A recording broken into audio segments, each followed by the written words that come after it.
हमारे आचार्यों ने एक दूसरा प्रश्न उठा दिया।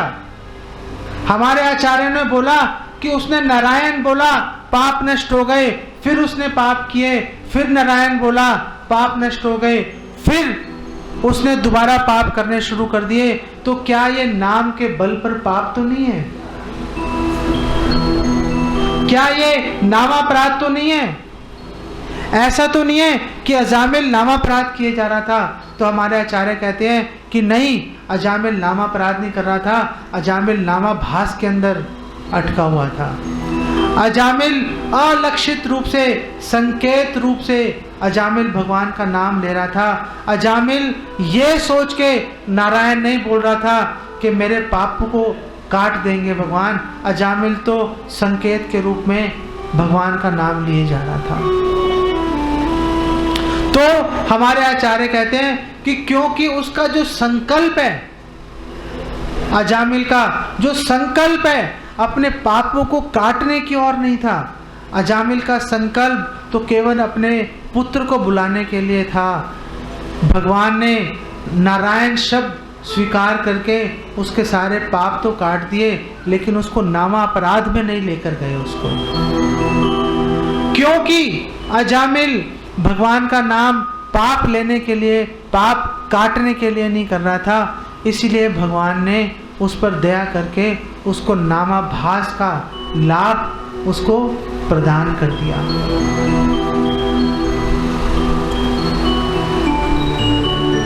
अब हमारे आचार्य एक और प्रश्न यहाँ पर उठाते हैं। हमारे आचार्य बोलते हैं कि एक बात बताओ, एक चीज हमें समझा दो कि जब अजामिल ने पहली दफा नारायण बोल दिया था, उसके सारे पाप कट गए थे, तो उसी समय शरीर छोड़ के भगवत धाम क्यों नहीं चला गया था? आप मेरा प्रश्न समझ रहे हो? हाँ, कृष्ण सूर सम मारा माया है अंधकार, जहाँ कृष्ण वहाँ नहीं माया अंधकार। एक बार चाहे अलक्षित रूप से, संकेत रूप में अजामिल ने भगवान का नाम ले लिया, अजामिल ने नारायण शब्द का उच्चारण कर दिया, तो जब नारायण शब्द के उच्चारण से उसके सारे पाप नष्ट ही हो गए थे, तो फिर उसने अपना शरीर क्यों नहीं त्यागा? वो भगवान के धाम क्यों नहीं चला गया?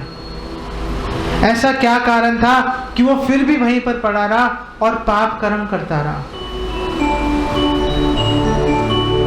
तो हमारे आचार्य इसका उत्तर देते हैं। हमारे आचार्य कहते हैं कि देखो, कर्म कांड भी तो है।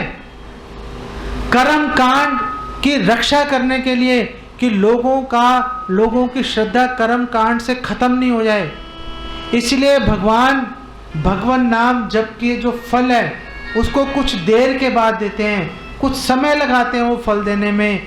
तो भगवान हमारे आचार्य उदाहरण देते हैं कि जैसे आप कोई भी वृक्ष लगाओ, वृक्ष लगाते ही तुरंत फल नहीं दे देता, वृक्ष लगाने के बाद कुछ समय प्रतीक्षा करनी पड़ती है उसका फल प्राप्त करने के लिए।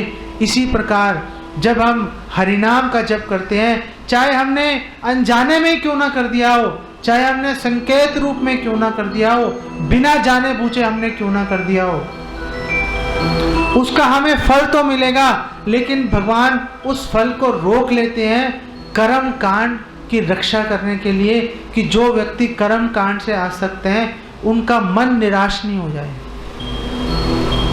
कितने दयालु हैं भगवान! भगवान एक एक व्यक्ति के बारे में सोचते रहते हैं। कितने दयालु हैं भगवान!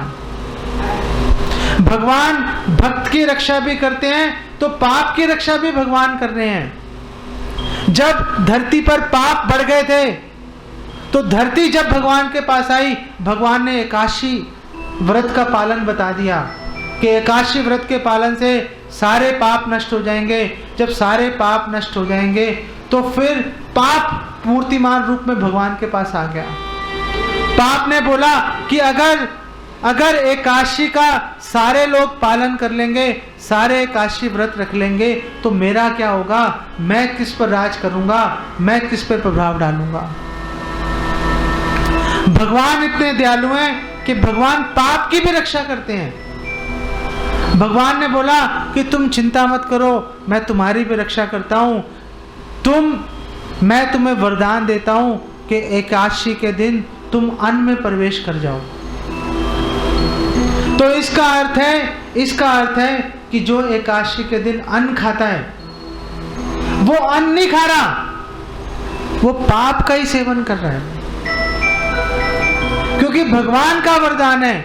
और कई लोग पता नहीं इस संसार में, मुझे लगता है कि इतने मूर्ख हैं लोग जिसका कोई हिसाब नहीं। हजारों लोग मेरे पास आ चुके मुझे कहने के लिए कि देखो मेरी मम्मी ने तो कहा है कि एकादशी के दिन सिर्फ चावल नहीं खाने चाहिए, रोटी तो खा सकते हैं। तो मैंने उससे पूछा, अच्छा भाई ये तो बता दे चावल और रोटी में क्या फर्क है? वो भी अन्न है, वो भी अन्न है। इतनी बात तो तू भी सोच सकता होगा। आखिर इतनी बात मैं नहीं मानता कि तुझ में इतनी बात सोचने की भी ताकत नहीं है। तो अगर कोई व्यक्ति बोले कि एकादशी को चावल नहीं खाना चाहिए, गलत है। एकादशी को अन्न नहीं खाना चाहिए। क्यों अन्न नहीं खाना चाहिए? क्योंकि भगवान का वरदान है मूर्तिमान पाप को कि एकादशी के दिन तुम अन्न की शरण ले लो। तो जो एकादशी के दिन अन्न खाता है, जो भी व्यक्ति एकादशी के दिन अन्न खाता है, वो पाप को ही खा रहा है वो, और उसके अलावा कुछ नहीं खा रहा। एकादशी के दिन अन्न खाना इतना खराब है कि आप भगवान को भोग लगाकर भी नहीं खा सकते। अगर भगवान को भोग भी लगा दिया तब भी अन्न का सेवन करोगे तो भी पाप ही है। इसलिए कुछ करो ना करो, एकादशी को अन्न कभी मत खाना। और अन्न खाने की जरूरत क्या है? भगवान ने अन्न के विकल्प के रूप में अनेकों वस्तुएं दिए हैं। आज हम दोपहर को प्रसाद ले रहे थे, त्रिभंगा प्रभु पता नहीं कहाँ है, त्रिभंगा प्रभु के साथ बैठकर, तो मैंने उनको ये बात बोली थी कि अगर ऐसा प्रसाद मेरे को रोज मिले, मैं तो रोज एकादशी रखने को तैयार हूँ।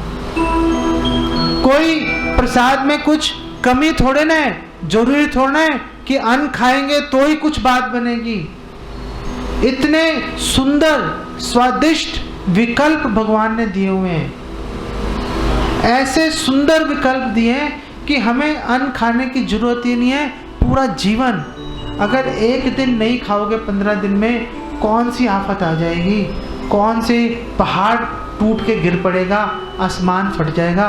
मत खाओ अन्न, क्योंकि एकादशी के दिन अन्न खाना साक्षात पाप का ही सेवन करना है।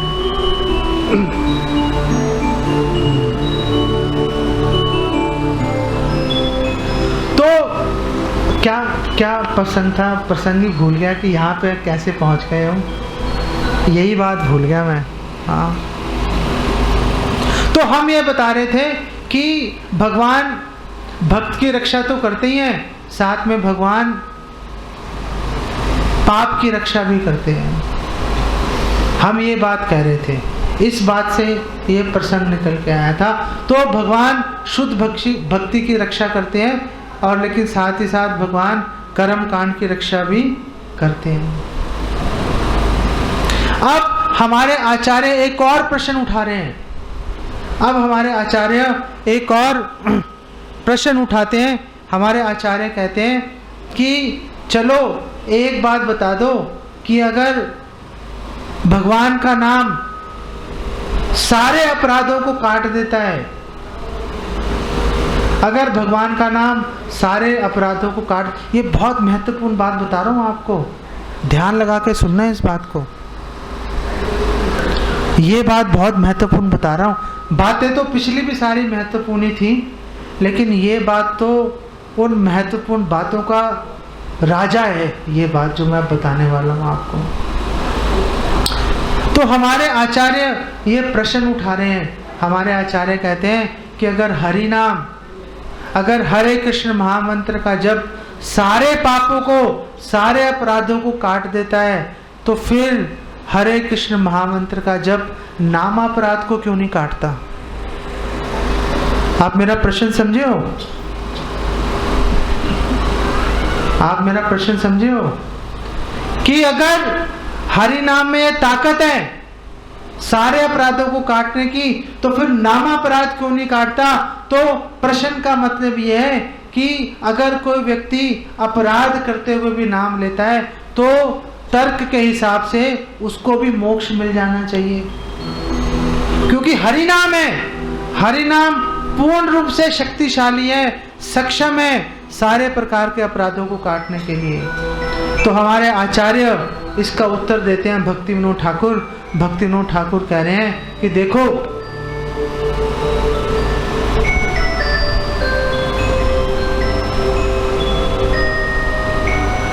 भक्ति विनोद ठाकुर कहते हैं कि देखो, अगर आप इस तरह से समझ लो कि आप किसी शक्तिशाली व्यक्ति के यहाँ पर नौकरी कर रहे हो।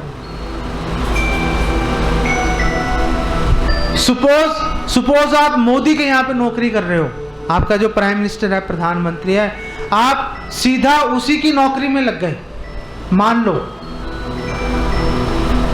अब आपने कोई ऐसा काम कर दिया कि आपने मोदी को नाराज कर दिया, नाराज हो गया मोदी आपसे। तो हमारे आचार्य कहते हैं कि अगर कोई दास अगर अपने शक्तिशाली स्वामी को नाराज कर दे, उसको क्रोधित कर दे, तो कई बार वो जो स्वामी है वो उस सेवक की रक्षा नहीं करता। वो स्वामी बोलता है जा तेरी रक्षा नहीं करूंगा। तो हमारे आचार्य कहते हैं इसका मतलब ये नहीं है कि उस स्वामी में रक्षा करने की ताकत नहीं है, उस स्वामी में रक्षा करने की क्षमता नहीं है, वो नाराज हो गया, नहीं कर रहा। इसी तरह से हमारे आचार्य कहते हैं अगर कोई व्यक्ति नामापराध कर रहा है, अगर कोई व्यक्ति नाम के प्रति अपराध कर रहा है, तो भगवान नाराज हो जाते हैं। क्योंकि भगवान नाराज हो जाते हैं, भगवान अपनी सुरक्षा कवच हटा लेते हैं, भगवान उस व्यक्ति की रक्षा नहीं करते। तो इलाज क्या है, तो उपाय क्या है? तो हमारे आचार्य बताते हैं कि हरि नाम, हरि स्थाने अपराधे तारे हरि नाम।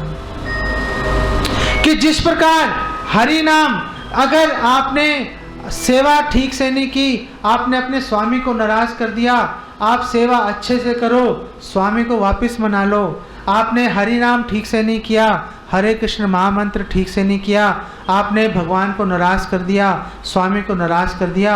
आप हरि नाम अच्छे से कर लो, स्वामी को प्रसन्न कर लो। अगर हमने हरि नाम प्रभु के प्रति अपराध कर दिया, नामापराध कर दिया, तो उसका उपाय अच्छे से हरि नाम करना ही है। तो आप अच्छे से हरि नाम करोगे, अच्छे से सेवा करोगे, तो स्वामी प्रसन्न हो जाएगा, वो वापस आपको अपनी सुरक्षा में ले लेगा। इसी प्रकार जब हम अच्छे से हरि नाम करेंगे तो भगवान हमारे पूर्व कृत अपराधों को भूल जाएंगे और भगवान हमारे जो शुद्ध हरि नाम हम उच्चारण कर रहे हैं, भगवान उसको ध्यान में रख के हमें सुरक्षा प्रदान करेंगे। अब ये जो नामाभास है, ये नामाभास बहुत कमाल की चीज़ है। ये नामाभास बहुत कमाल की चीज़ है। ये नामाभास लोगों के अंदर इतनी भ्रांतियाँ उठा के रखता है जिसका कोई हिसाब नहीं है। तो भक्ति विनोद ठाकुर हरि नाम चिंतामणि में नामाभास की व्याख्या कर रहे हैं। हरि नाम प्रभु के बारे में, नामाभास के बारे में भक्ति विनोद ठाकुर बता रहे हैं। भक्ति विनोद ठाकुर कह रहे हैं देखो, नामाभास 4 तरह के होते हैं। नामाभास के दो वर्ग है नामाभास के। एक तरफ नामाभास 4 प्रकार का है, एक तरफ नामाभास 2 प्रकार का भी है। और 2 प्रकार की बात मैं आपको बताऊंगा। पहले मैं आपको नामाभास किन 4 तरह का है, या अभी 6:30 हो गए हैं, इसको क्या करें, क्या करूं? नामाभास बता देता हूँ। हाँ, नामाभास बता के विराम देता हूँ, फिर आगे इसी प्रसंग को आगे बढ़ा लेंगे। तो भक्ति विनोद ठाकुर कह रहे हैं कि देखो, नामाभास 4 प्रकार का होता है, संकेत, परिहास, स्तोभ और हेला। तो संकेत का मतलब है कि आपके मन में कुछ और है, बोल आप कुछ और रहे हो। तो जैसे अजामिल के मन में अपने पुत्र का ध्यान था, लेकिन लक्ष्य कहीं और चला गया। अजामिल लक्ष्य तो अपने पुत्र को कर रहा था, लेकिन नारायण भी आकर्षित हो गए, नारायण का ध्यान भी आकर्षित हो गया।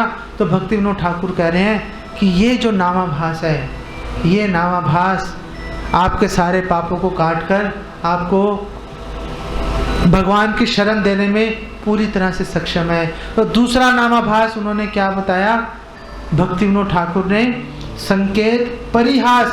अगर कोई मजाक में भी भगवान का नाम लेगा, मजाक में भी भगवान का नाम लेगा, तो उसको भी नामाभास बोलेंगे। तो उन्होंने बताया कि जिस प्रकार जरासंध मजाक में भगवान का नाम ले रहा था, लेकिन क्योंकि उसने भगवान का नाम लिया, इसलिए उसको भी भगवत प्रेम की प्राप्ति हुई, उसको भी सद्गति प्राप्त हुई, उसको भी भगवान का आश्रय प्राप्त हुआ। तीसरा तरह का जो नामापराध भक्ति विनोद ठाकुर बता रहे हैं कि तीसरी तरह का नामापराध है स्तोभ, कि आपने घृणा से भगवान का नाम ले लिया। घृणा से भगवान का नाम कौन ले रहा था? घृणा से भक्ति विनोद ठाकुर कह रहे हैं, घृणा से भगवान का नाम शिशुपाल ले रहा था। लेकिन क्योंकि शिशुपाल ने चाहे घृणा से ही लिया, भगवान का नाम लिया, इसी से भी उसका कल्याण हो गया, उसको भी भगवान का आश्रय प्राप्त हो गया। लेकिन भक्ति विनोद ठाकुर यहाँ पर चेतावनी दे रहे हैं। भक्ति विनोद ठाकुर कह रहे हैं कि अगर घृणा के साथ ईर्ष्या मिला दोगे, अगर घृणा के साथ नाम ले रहे हो चलेगा, भगवान सहन कर लेंगे, लेकिन अगर घृणा के साथ आपने इसमें ईर्ष्या भी मिला दी, तो अब वो नामाभास नहीं रहेगा, अब वो नामापराध बदल जाएगा। अगर आपने घृणा के साथ ईर्ष्या मिला दी, तो अब जो भगवान का नाम लोगे, तो नामापराध का आपको बुरा परिणाम भुगतना पड़ेगा। तो चौथा नामापराध भक्ति विनोद ठाकुर ने बोला हेलया, कि अगर आपने अपमान से, अगर आपने कोई उसको कुछ महत्व नहीं दिया, आपने अवहेलना कर दी नाम लेते हुए, आपने देखा भी नहीं हरि नाम की ओर, आपने तब भी नाम ले लिया, तो भक्ति विनोद ठाकुर कह रहे हैं कि तब भी भगवान जो है उस व्यक्ति को कृपा प्रदान करेंगे। तो यहाँ पे प्रश्न उठता है कि वो कौन व्यक्ति हैं जिनको भगवान कृपा प्रदान करेंगे? हमने अजामिल को देख लिया संकेत के लिए, हमने जरासंध को देख लिया परिहास के लिए, हमने शिशुपाल को देख लिया स्तोभ के लिए। तो ये बताओ कि अवहेलना से जो भगवान का नाम लेगा, तो किन लोगों का कल्याण होगा? तो यहाँ पर भक्ति विनोद ठाकुर कह रहे हैं कि जो यवन है, जो मलेच्छ हैं, वो अवहेलना से भी भगवान का नाम लेंगे तो भी कल्याण होगा। हरिदास ठाकुर इसकी विवेचना कर रहे हैं। हरिदास ठाकुर कह रहे हैं कि अगर कोई मलेच्छ, कोई यवन अगर हा राम भी बोलेगा, तो हा राम के अंदर राम छिपा हुआ है, तो क्योंकि उसने राम बोल दिया हराम बोलते समय, तो भी उसको हरि नाम लेने का लाभ उसको प्राप्त होगा।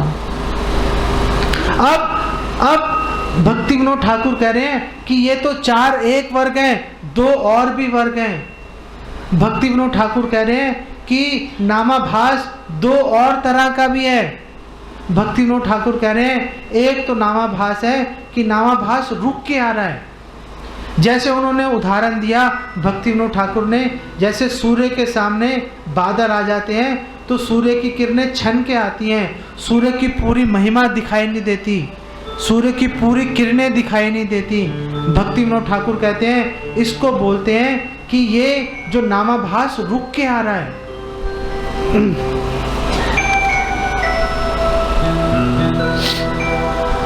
और भक्ति विनोद ठाकुर कह रहे हैं कि जिस तरह से सूर्य अपनी किरणों से उन बादलों को नष्ट कर देगा, कोहरे को नष्ट कर देगा। जैसे ही कोहरा बादल नष्ट हो जाएंगे, वैसे ही सूर्य पूरी अपनी महिमा के साथ आपको दिखाई देना शुरू हो जाएगा। ऐसे ही अगर हम नामाभास ले रहे हैं और वो पूरी तरह से हमें ठीक से दिखाई नहीं दे रहा, लेकिन अगर हम लेते रहेंगे भगवान का नाम, तो अगर हम भगवान का नाम लेते रहेंगे भौतिक इच्छाओं के साथ भी, तो भी हमें उसका पूरा लाभ प्राप्त होगा।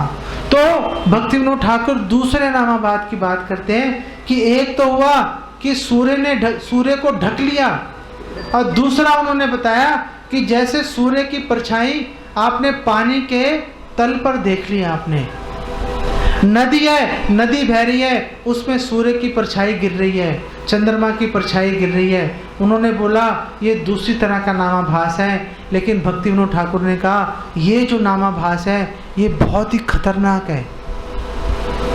भक्ति विनोद ठाकुर कह रहे हैं कि जब परछाई चलती हुई नदी में गिरती है तो सूर्य का रूप, चंद्रमा का रूप विकृत हो जाता है, वो ठीक से दिखाई नहीं देता कि हो क्या रहा है। इसी प्रकार अगर जो मायावादी हैं, जो निराकारवादी हैं, जब वो भगवान का नाम लेते हैं तो वो ये विकृत नाम ले रहे हैं, ये विकृत नामाभास है। विकृत नामाभास से कभी भी भगवान की प्राप्ति नहीं होगी। तो भक्ति विनोद ठाकुर कह रहे हैं कि मायावादियों का आश्रय लेकर, निराकारवादियों का आश्रय लेकर कभी भी हरि नाम कीर्तन मत करो। हरि नाम कीर्तन करना है तो भगवान के शुद्ध वैष्णव का, जैसे जय पताका महाराज हैं, शिला प्रभुपाद हैं, जो हमारे इस्कॉन के वर्तमान आचार्य वृंद हैं, उनकी शरण लेकर, उनकी शरण में जाकर, गुरु पाद आश्रय लेकर, महीयसाम पाद रजोभिषेकम, अगर इन महात्माओं के चरणों की रज अपने सिर पर धारण करके अगर हम हरि नाम करेंगे, तो चाहे हम शुद्ध नाम नहीं भी लेंगे, नामाभास में भी अगर रहेंगे, तो जैसे अजामिल को उसका लाभ प्राप्त हुआ, जैसे अजामिल को उद्धार हो गया अजामिल का, वैसे आपका भी उद्धार संभव है। इसको हम यहीं पे विराम देते हैं। अभी बात पूरी नहीं हुई है। अभी तो हम समझो कि अजामिल की कथा का अभी कुछ ही अंश हम पूरा कर पाए हैं। तो अगर आप सब लोग चाहो तो हम कल इसी प्रसंग को आगे बढ़ा सकते हैं हम, ताकि हम एक प्रसंग को पूरा तो कर पाएँ। तो कल भी हम इसी प्रसंग को आगे बढ़ाएंगे। आगे हम आपको बहुत और भी महत्वपूर्ण बातें बताएंगे, क्या क्या बातें चल रही हैं, क्या क्या इस घटना से प्रश्न खड़े हुए और उन प्रश्नों के क्या उत्तर हैं।